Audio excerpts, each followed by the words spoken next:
Good morning dear student. देखिए 2 दिन से हमने वीडियो क्लास नहीं ले पाए थे, कुछ वजह था।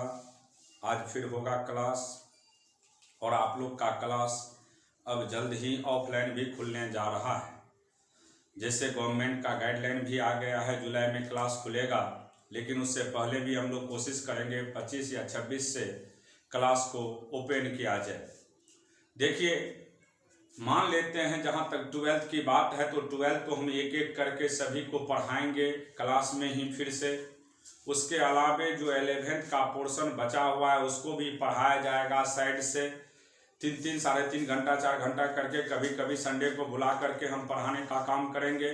तब तक आप लोग जो भी पढ़े हैं उसको अच्छा से पढ़ते चलिए, ऊपर वाले के दुआ से। अब जल्द ही क्लास ओपन होने जा रहा है, रीओपन होने जा रहा है। और आप लोग भी अपने इर्द गिर्द जो भी लोग हैं सबको रिक्वेस्ट करिएगा कि कम से कम ये इस मंथ के लास्ट में पटना पहुंच जाए, ताकि हम लोग आराम से उसको एक एक पॉइंट सिखा सके।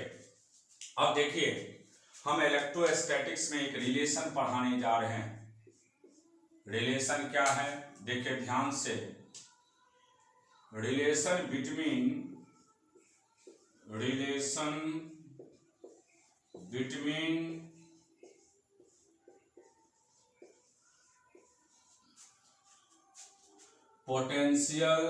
Electric potential difference,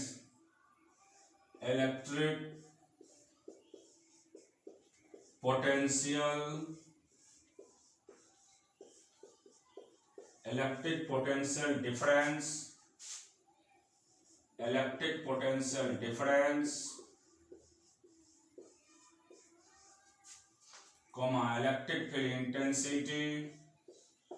electric field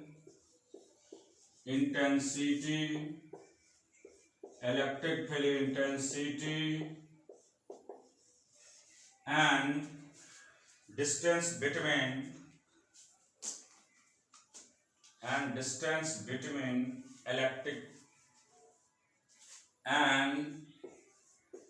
distance between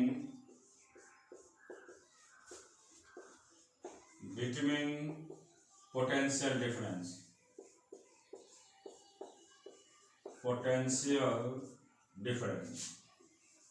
ये बहुत इंपॉर्टेंट रिलेशन है। इसका यूज अदर डेरिवेशन में होता है।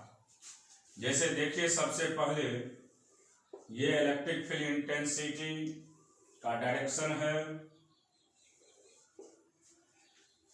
ये इलेक्ट्रिक फील्ड इंटेंसिटी E है, ये इलेक्ट्रिक फील्ड इंटेंसिटी E है। आपको रिलेशन फाइंड करना है इस सभी में। अब देखिए ध्यान से, रिलेशन हम लोग कैसे फाइंड करते हैं। यहाँ पे विदाउट रिलेशन नहीं बन सकता है कुछ भी।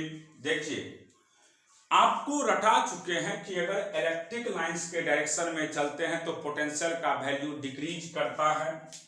तो देखिए, मान लेते हैं यहाँ पे ये 0.1 है और ये 0.2 है, ये 0.2 है, और मान लेते हैं बीच का डिस्टेंस ये D है। बीच का डिस्टेंस क्या है, D। यहां के पोटेंशियल का नाम हम V1 देंगे, ऊपरे लिखिए V1 देंगे, और यहां के पोटेंशियल का नाम हम V2 देंगे। अभी आपने पढ़ा है, हमने पहले ही पढ़ा चुके हैं कि इलेक्ट्रिक लाइंस के डायरेक्शन में चलने पे पोटेंशियल का वैल्यू डिक्रीज करता है। इलेक्ट्रिक लाइंस के डायरेक्शन में चलने पे पोटेंशियल का वैल्यू क्या होता है, डिक्रीज होता है। तो कोई आपसे पूछेगा कि किसका पोटेंशियल ज्यादा होगा, तो आप कहिएगा कि V1 का पोटेंशियल ज्यादा होगा, क्योंकि जैसे जैसे आगे बढ़ते हैं पोटेंशियल घटता है तो V1 का वैल्यू ज्यादा होगा। तो इसलिए V1 बड़ा होगा किससे, V2 से। V1 बड़ा होगा किससे, V2 से। इसीलिए हम यहाँ पे जब भी रिलेशन की बात करेंगे तो V1 का वैल्यू बड़ा होगा किससे, V2 से। और आप जानते हैं कि बड़ा में से छोटा को घटाते तो वैल्यू क्या होता है, पॉजिटिव। तो V1 माइनस V2 का सीधा वैल्यू होता है इलेक्ट्रिक फील्ड इंटेंसिटी इनटू बीच का सेपरेशन। इसको याद रखिएगा हमेशा कि दो पॉइंट के बीच का पोटेंशियल डिफरेंस, दो पॉइंट के बीच का पोटेंशियल डिफरेंस यानी V1 माइनस V2 का वैल्यू हमेशा किसके बराबर होता है? इलेक्ट्रिक फील्ड इंटेंसिटी इंटू बीच का separation, electric field intensity into बीच के सेपरेशन के प्रोडक्ट के बराबर होता है। याद हो गया? दो पॉइंट के बीच का पोटेंशियल में जो डिफरेंस होता है जिसको आप V1 माइनस V2 कहते हैं, उसका सीधा value electric field intensity into बीच का सेपरेशन होता है। इलेक्ट्रिक फील्ड इंटेंसिटी इंटू बीच का सेपरेशन होता है। ये रिलेशन बहुत ही इंपॉर्टेंट है। इसके बेसिस से आप लोग बहुत सारे न्यूमेरिकल को सॉल्व करिएगा, लेकिन सभी लोग तत्काल इस रिलेशन को याद रखिएगा। V1 माइनस V2 का वैल्यू हमेशा किसके बराबर होता है? E इंटू डी के बराबर। V1 माइनस V2 का वैल्यू किसके बराबर होता है? E इंटू डी के बराबर इलेक्ट्रिक फील्ड इंटेंसिटी इंटू बीच का separation, electric field intensity into बीच का सेपरेशन। अब देखिए, एक दो चीज आपको ये भी समझना होगा। देखिए ध्यान से, इलेक्ट्रिक पोटेंशियल एनर्जी अभी नहीं पढ़ाएं, सब पढ़ाएंगे। Electric potential energy, electric potential energy जिसको हम लोग यू के नाम से जानते हैं, और electric potential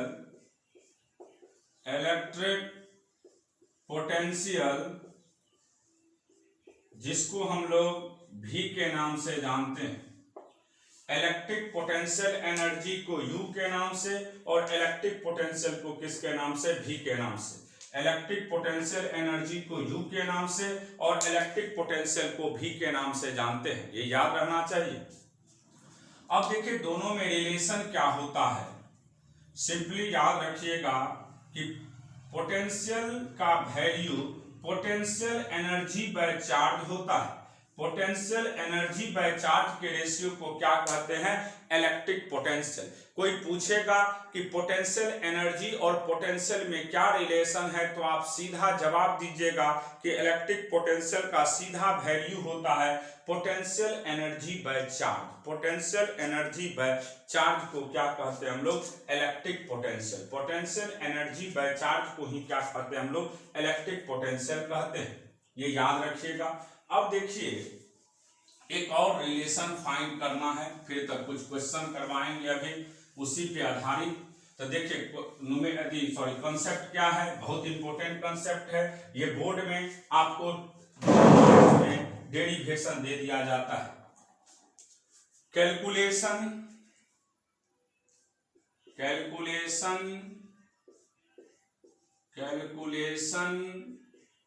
of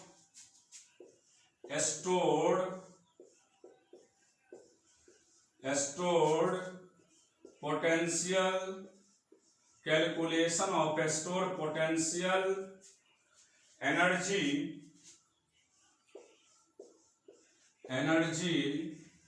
when an electric dipole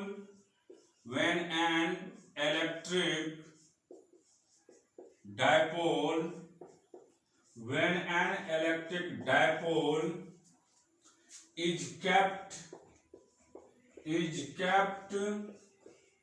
in the uniform electric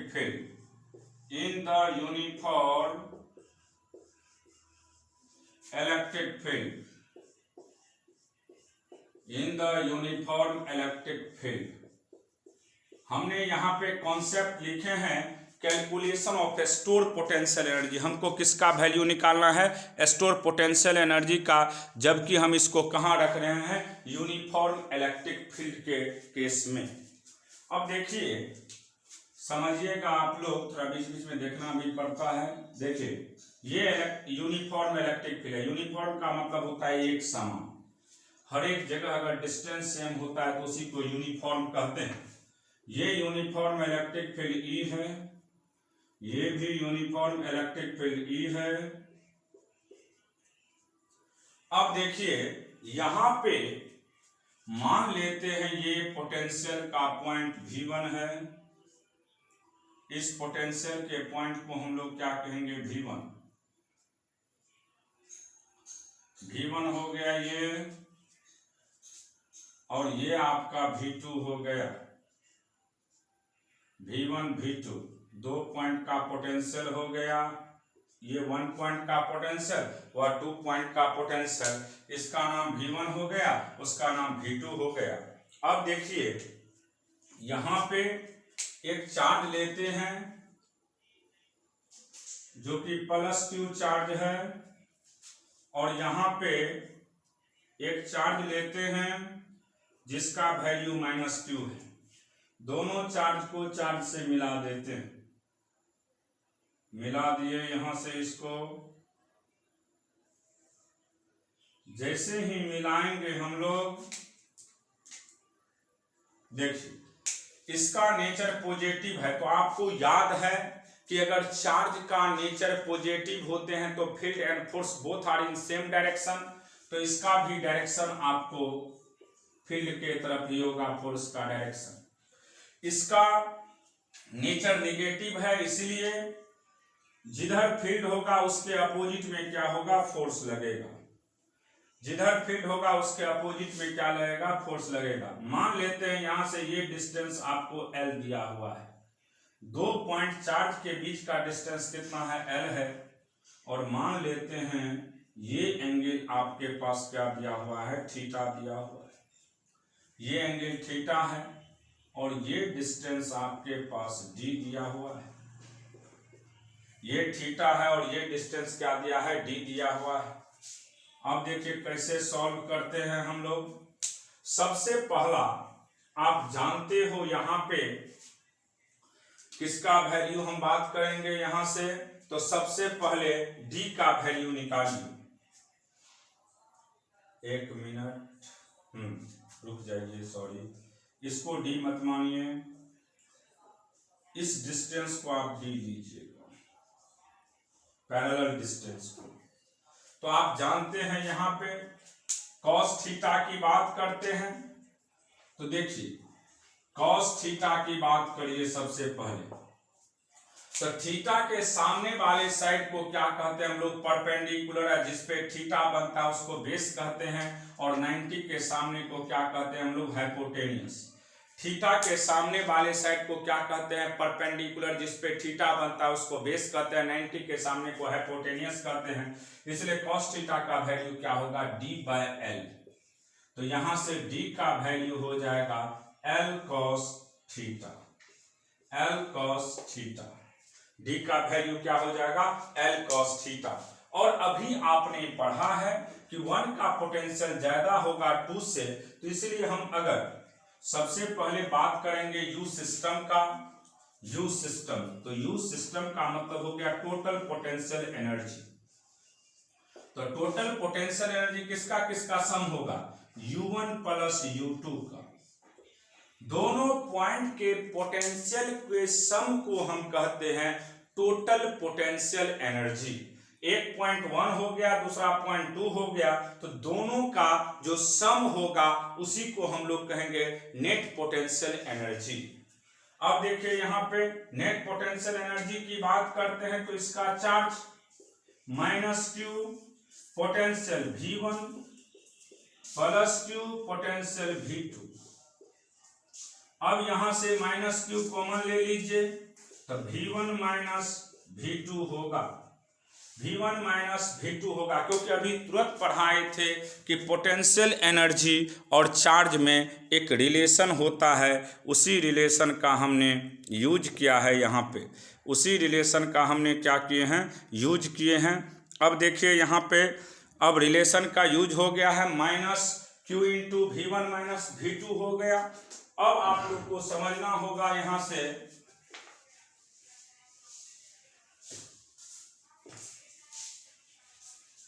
सबसे पहला काम, हमने आप लोग को अभी U सिस्टम की बात कर रहे हैं। U सिस्टम, तो U सिस्टम का वैल्यू निकालने की बात करेंगे। तो देखिए U सिस्टम का वैल्यू मेरे पास निकल चुका है, -Q × V1 माइनस V2। अब आप बताइए माइनस क्यू तो रहेगा। अब V1 माइनस V2 को क्या कहते हैं? E into D, E into D, E into D. Electric field intensity into बीच का separation, electric field intensity into बीच का सेपरेशन। अब देखिए माइनस क्यू और ई को रहने दीजिए और डी को क्या लिख सकते हैं? L cos theta. डी को क्या लिख सकते हैं? L cos theta. डी का सीधा वैल्यू आपको निकल गया एल कॉस थीटा। डी का सिंपल वैल्यू क्या निकल गया? L cos theta. तो यहां से minus Q into L into E cos theta.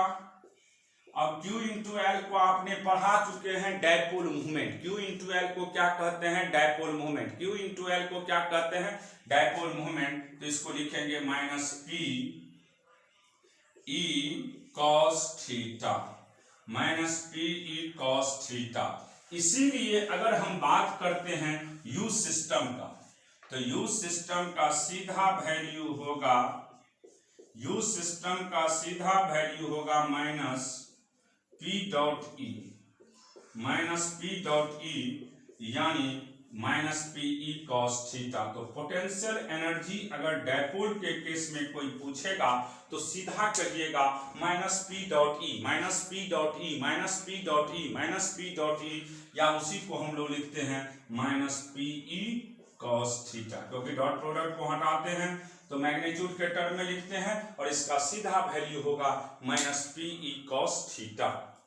तो सिंपली याद रखिएगा पोटेंशियल एनर्जी डायपोल के केस में क्या होता है? माइनस P डॉट ई यानी minus P E cos theta, minus P E cos theta, minus P E cos theta, minus P E cos theta. Clear हो गया? यहां तक कोई डाउट है तो बोलिए। कोई पूछेगा कि डायपोल के केस में पोटेंशियल एनर्जी का क्या वैल्यू होता है, तो सीधा याद रखिएगा माइनस P डॉट ई होता है या minus P E cos theta होता है।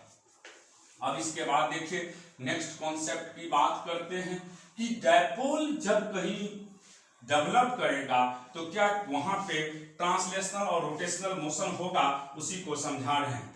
Motion of an electric dipole, motion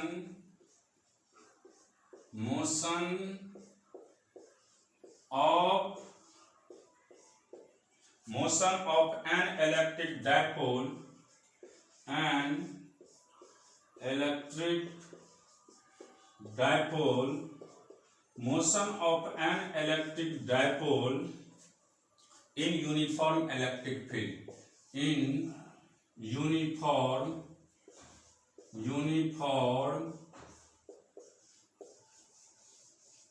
electric field, uniform electric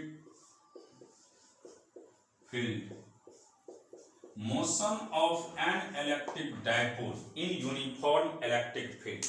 अब देखिए कहीं यूनिफॉर्म इलेक्ट्रिक फील्ड है, ये क्या है? यूनिफॉर्म इलेक्ट्रिक फील्ड है ई,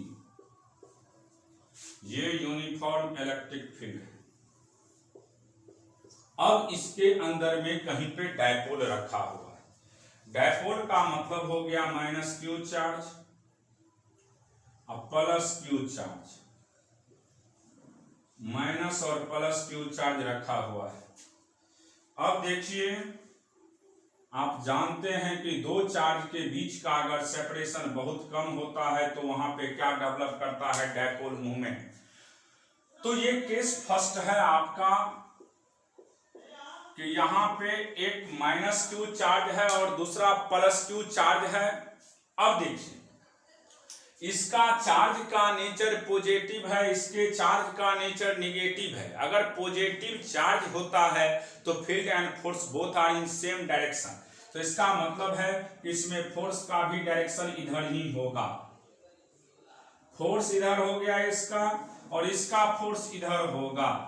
अब आप ही लोग बताइए हमें, मान लीजिए हम यहां खड़े हैं और हमें कोई इधर खींच रहा है, कोई इधर खींच रहा है सेम अमाउंट के फोर्स से, तो मेरे ऊपर नेट फोर्स का वैल्यू क्या हो जाएगा? जीरो, क्योंकि एक दूसरे को क्या करेगा? बैलेंस करेगा। तो यहां पे भी कोई पूछेगा एफ नेट की बात तो नेट फोर्स का वैल्यू क्या होगा आपको 0। जब नेट फोर्स 0 हो गया तो निश्चित है नेट टॉर्क का भी वैल्यू क्या हो जाएगा आपका 0, क्योंकि टॉर्क तब डेवलप करते हैं जब आपके पास कोई भी फोर्स होता है। विदाउट फोर्स कभी भी टॉर्क डेवलप नहीं करेगा।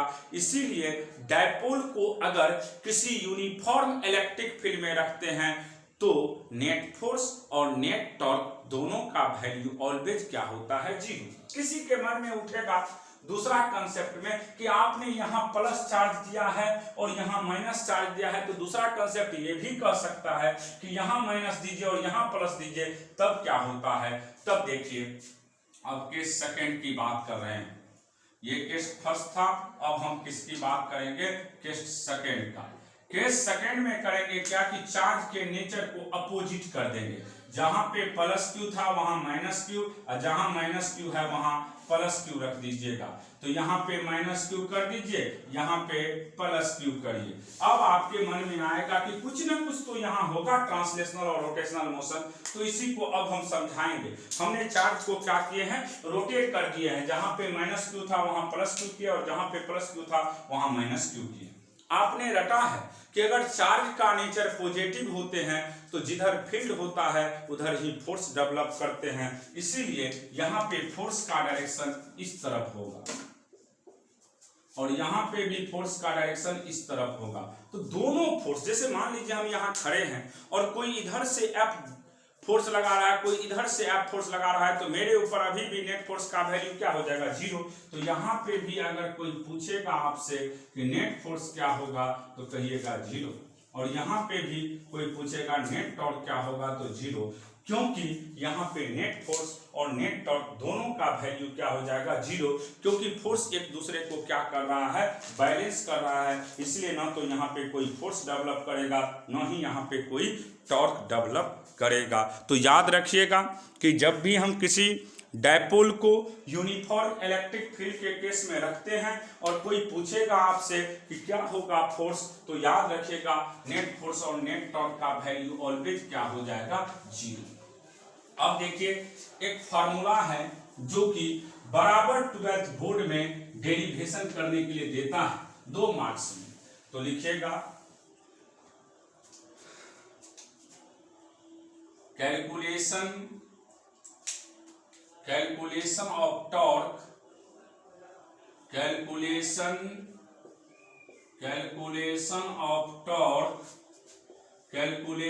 Of torque in case of uniform, calculation of torque in case of electric dipole,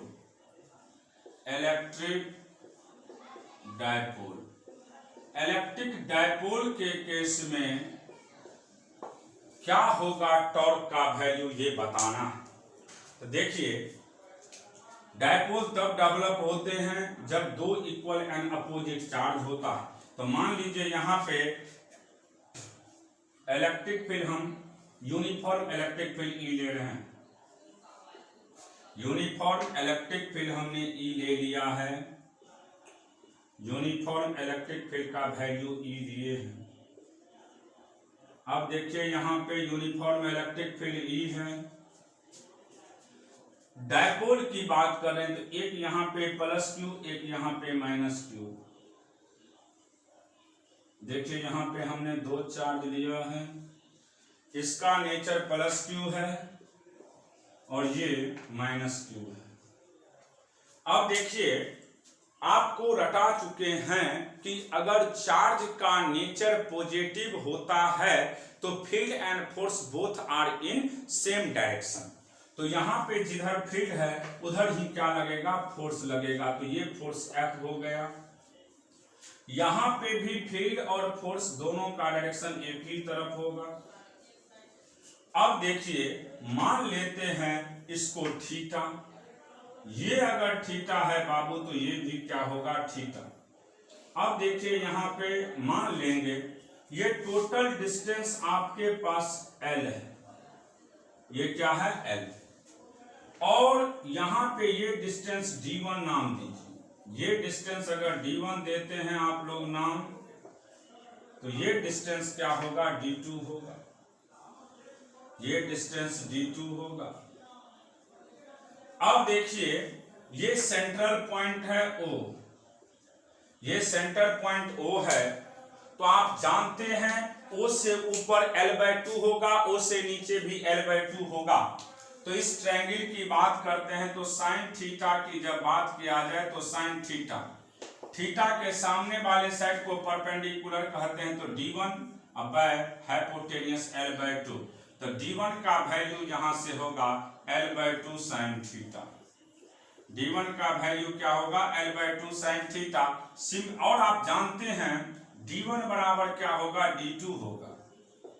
तो दोनों का वैल्यू क्या होगा, l/2 साइन थीटा। क्योंकि यहाँ पे d1 और d2 दोनों का वैल्यू ऑलवेज क्या होगा, सेम होगा, इसलिए d1 बराबर d2 लिखेंगे और यहाँ पे l/2 साइन थीटा हो गया। अब आप ये भी जानते हैं जब नेट टॉर्क की बात करते हैं तो नेट टॉर्क में दोनों पॉइंट का टॉर्क लेंगे। टॉर्क फर्स्ट पॉइंट तो T1 प्लस टॉर्क T2। अब देखिए टॉर्क का फार्मूला हम लोग जानते हैं, जब टॉर्क की बात करते हैं तो टॉर्क F क्रॉस R होता है। टॉर्क का वैल्यू क्या होता है, F क्रॉस R होता है। तो यहाँ पे जब भी हम टॉर्क की बात करेंगे तो सीधा लिखेंगे। टॉर्क के केस में देखिए ध्यान से, इलेक्ट्रिक फील्ड यहाँ पे E है ही आपके पास, इलेक्ट्रिक फील्ड E, यहाँ पे भी इलेक्ट्रिक फील्ड E। टॉर्क की बात करेंगे तो इस टॉर्क का नाम फर्स्ट देते हैं तो d1 क्रॉस F1, और उस टॉर्क का नाम T2 है तो d2 cross F2। d1 cross F1 plus d2 cross F2। अब देखिए d1 और इसका नाम मान लो F1 दे देते हैं, इसका नाम F2 दे देते हैं। F1 F2 का भी वैल्यू आपको पता है सेम होगा, F1 बराबर F2 होगा। अब देखिए यहां से आप बोल सकते हैं और इसी को हम लोग मान लेते हैं charge into electric field intensity. तो यहां से d1 F1 sign 90 plus d2 F2 sign 90। यहां से आपको साइन 90 का वैल्यू पता है 1 होगा, तो लिखेंगे यहां से d1 F1 plus d2 F2।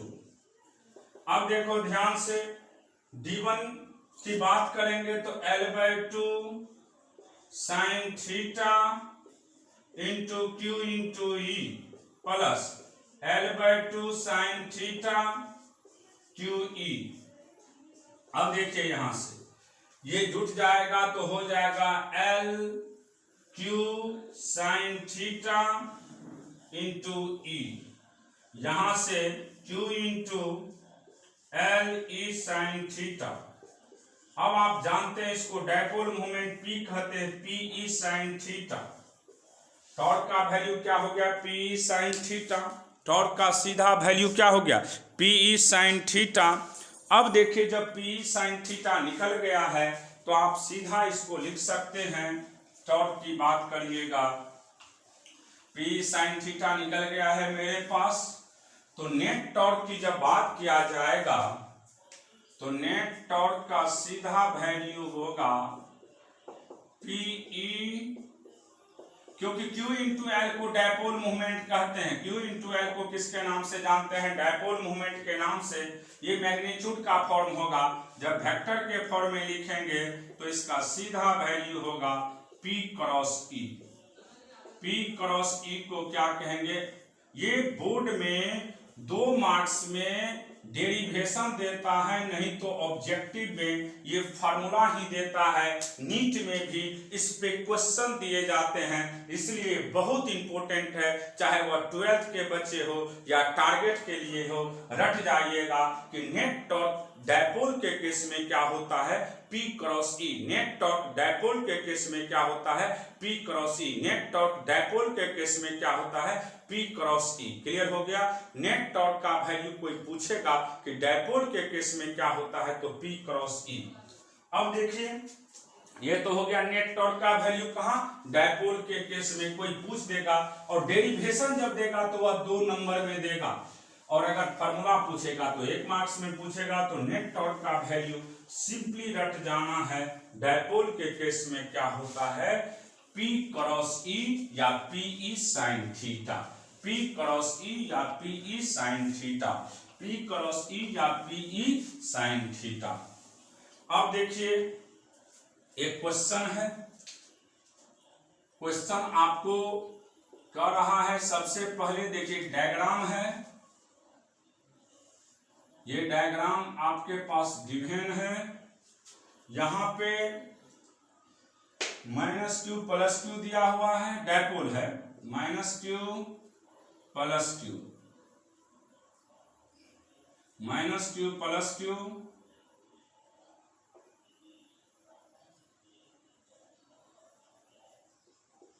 बीच का डिस्टेंस L है, बीच का डिस्टेंस क्या है L।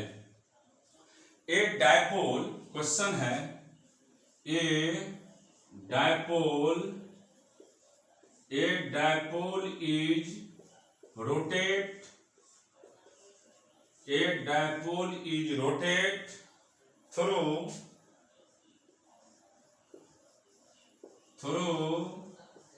180 degree, a dipole is rotate through 180 degree, then what is the work done, then what is the work done, work done। तो वर्क डन का क्या value होगा, जब इस डायपोल को हम कितना डिग्री से रोटेट कर देते हैं, 180 डिग्री से। तो आपसे पूछा जा रहा है कि जब रोटेट 180 डिग्री से किया जाता है तो इस केस में वर्क डन क्या होगा। तो सबसे पहला चीज आपको ये समझना होगा कि वर्क डन होता क्या है। तो वर्क डन वैसे तो आगे भी पढ़िएगा, लेकिन फिलहाल डायपोल के केस में याद रखिएगा वर्क डन का वैल्यू होता है change in potential energy.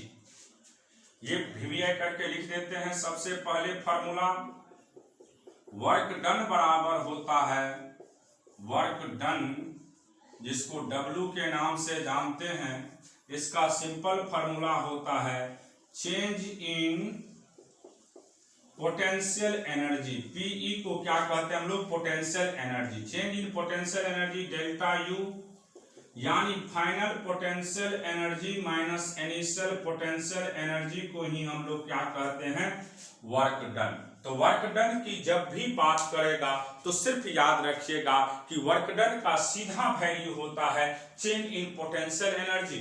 Work done का सीधा वैल्यू होता है चेंज इन पोटेंशियल एनर्जी, यानी final potential energy minus initial potential energy को क्या कहते हैं, वर्क डन। ये फार्मूला सभी लोग रट जाइएगा। कोई पूछेगा कि डायपोल के केस में वर्क डन क्या होता है, तो सीधा याद रखिएगा चेंज इन पोटेंशियल एनर्जी को क्या कहते हैं हम लोग, वर्क डन। तो क्लियर हो गया।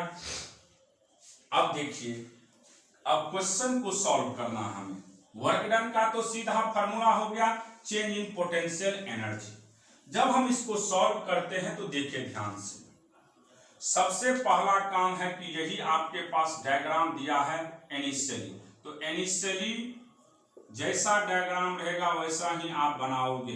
इनिशियली ये है, देखिए इधर हो गया इलेक्ट्रिक फील्ड इंटेंसिटी, क्योंकि इसको यूनिफॉर्म इलेक्ट्रिक फील्ड इंटेंसिटी में रख दिया गया है, समझिएगा ठीक से। ये uniform electric field intensity E है। अब देखिए आपके पास दो चार्ज है, एक -q चार्ज है और दूसरा आपके पास +q चार्ज है। -q चार्ज है और दूसरा कौन सा चार्ज है, +q चार्ज। अब देखिए बीच का सेपरेशन L है, बीच का सेपरेशन क्या है, L है। अब सिंपली समझना होगा आप लोग को कि पोटेंशियल एनर्जी की बात करेंगे तो पोटेंशियल एनर्जी, देखिए पोटेंशियल एनर्जी का सिंपल फार्मूला हमने पढ़ाए हैं -P.E। तो देखिए सबसे पहले डायपोल मूवमेंट होगा किधर, तो आपको पढ़ा चुके हैं कि डायपोल मोमेंट का सिंपल होता है वैल्यू, कोई एक चार्ज इनटू बीच के सेपरेशन को क्या कहते हैं, डायपोल मोमेंट। तो यहाँ पे या आप सीधा डायपोल मोमेंट की बात करेंगे तो इसका डायरेक्शन हमेशा निगेटिव चार्ज से पॉजिटिव चार्ज की तरफ होता है। तो देखिए इलेक्ट्रिक फील्ड और डायपोल मोमेंट दोनों एक ही डायरेक्शन में है, इलेक्ट्रिक फील्ड और डायपोल मूवमेंट दोनों एक ही डायरेक्शन में है, तो इनिशियल पोटेंशियल एनर्जी का सीधा वैल्यू होगा माइनस पी डॉट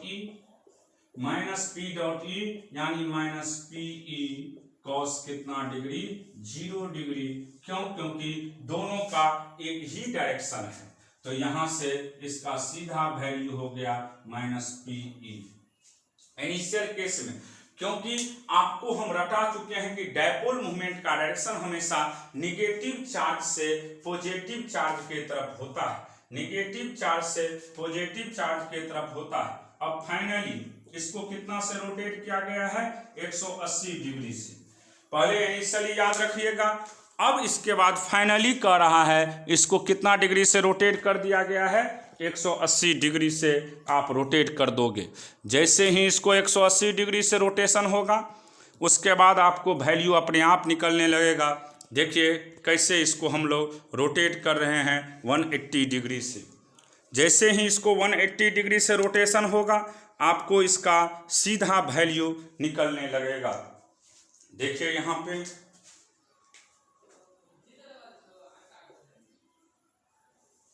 अब यहाँ पे ये ई है, ये भी ई है। अब रोटेशन जैसे ही किए तो यहाँ पे ये आ जाएगा प्लस क्यू, यहाँ पे ये प्लस क्यू यहाँ आएगा, माइनस क्यू यहाँ जाएगा। अब देखिए अभी भी बीच का सेपरेशन एल ही है, अभी भी बीच का सेपरेशन क्या है, एल है। अब देखिए जैसे इसको रोटेट किया गया है, ऑब्वियस बात है कि डायपोल मूवमेंट का डायरेक्शन अब चेंज हो जाएगा, ये डायपोल मूवमेंट पी होगा। क्यों? क्योंकि डायपोल मूवमेंट का डायरेक्शन हमेशा निगेटिव चार्ज से पॉजिटिव चार्ज के तरफ होता है, निगेटिव चार्ज से किधर होता है, पॉजिटिव चार्ज के तरफ। तो अब देखिए डायपोल मूवमेंट P और इलेक्ट्रिक फील्ड के बीच का एंगल कितना डिग्री हो गया, 180 डिग्री। तो इसको लिखेंगे माइनस P डॉट E यानी माइनस PE कॉस 180 डिग्री। तो यहां से इसका वैल्यू माइनस माइनस प्लस हो जाएगा PE। अब देखिए हमारे पास ये हो गया फाइनल, क्योंकि जब रोटेशन हुआ है 180 डिग्री तो उसको फाइनल कहेंगे और जो पहले से था उसको इनिशियल कहेंगे। अब आप ही लोग बताइए वर्क डन, अभी तुरंत हमने पढ़ाए हैं कि वर्क डन का सीधा वैल्यू होता है, वर्क डन की बात करिएगा तो वर्क डन का सीधा वैल्यू होता है change in potential energy, delta U यानी final potential energy minus initial potential energy. Final हो गया आपको पीई और इनिशियल हो गया माइनस माइनस पीई यानी माइनस माइनस प्लस तो 2पीई।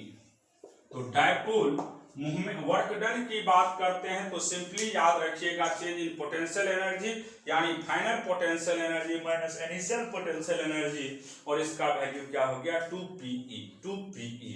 तो ये हो गया आपको न्यूमेरिकल। जब भी आपको डायपोल के केस में पूछेगा वर्क डन तो सीधा याद रखिएगा चेंज इन पोटेंशियल एनर्जी होता है और पोटेंशियल एनर्जी का सिंपल वैल्यू होता है माइनस पी डॉट ई यानी माइनस पीई कॉस थीटा और टॉर्क की बात करेंगे तो पी क्रॉस ई यानी पीई साइन थीटा। तो इतना चीज को आप अच्छा से पढ़ लीजिएगा, अगले दिन इसके आगे हम पढ़ाएंगे।